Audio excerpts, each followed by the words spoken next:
problem is neither one of them can sing to save their life, really. And Joss is not very good at piano. Maybe he is now, but horrible, horrible.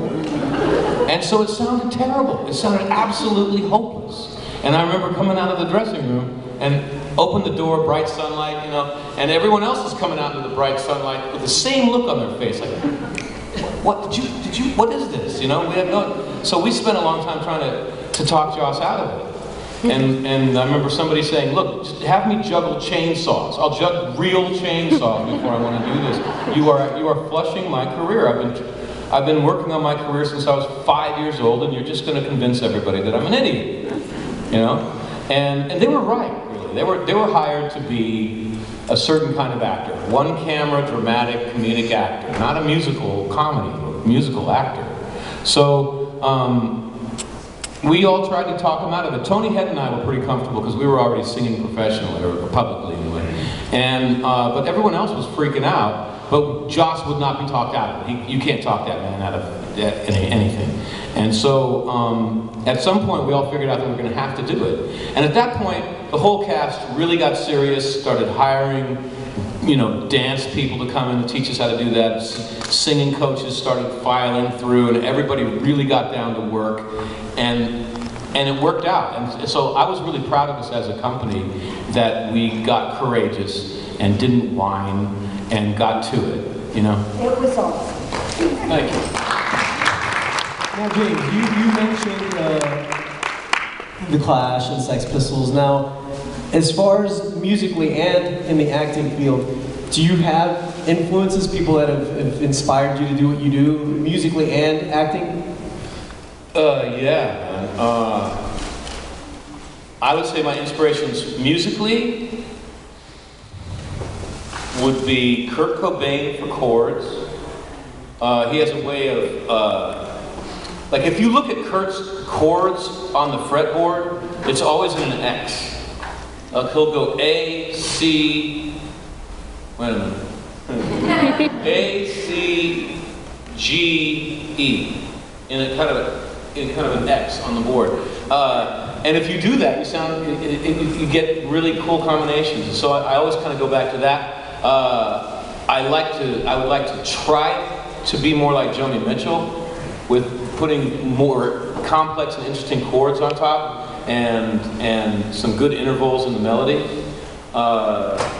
Lyrically, I like to think that I strain toward Bob Dylan, just in his honesty, not in his poeticism, because if you try to strain toward that, you end up making a fool out of yourself. Plus, I'm not willing to get drunk enough to get there, you know, anymore. I would say that those three would probably be my touchstones. I don't approach any one of them, you know, but I listen to them to get excited about doing music.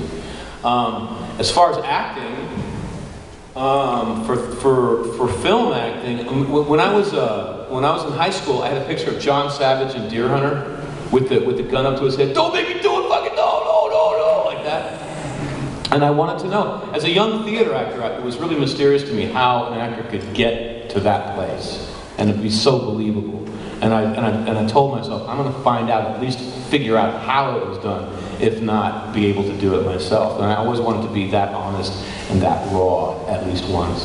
So John Savage would be one. But definitely De Niro, Brando, all of the people that stopped acting and got interesting. Like Brando says, you can't be bigger than yourself. Now, I know you're laughing, I know he got fat. But the thing is that what he was saying is that, if you're playing a cool guy and you try to be cooler than you are, you're just going to start posing and it won't be cool. You just have to be yourself and realize that every human being is interesting enough and beautiful enough to be stared at for long periods of time. And we're all freaks. So we're definitely interesting enough to be stared at. You just have to be brave enough to reveal yourself while people are staring at you, which is not that easy. But if you just be yourself, then all of the stuff they put on top of you is legitimate. So you have Brando in Apocalypse Now, and he's just going, I had a dream last night. I was a bug crawling on a razor blade. Okay, that was really his dream, you know? But the thing is like, you're thinking of him as Kurtz, as Kurtz, and you're thinking of him in a village with all these, you know, heads on poles and stuff, and the whole weight of the film is behind that moment. And he's got all this lighting on him that looks like flame, right? And he's just trusting that all of that's going to come in there. He's not trying to play Kurtz. He's just going, oh, you know, I had a dream. I'm just going to say the dream. Just one take, okay?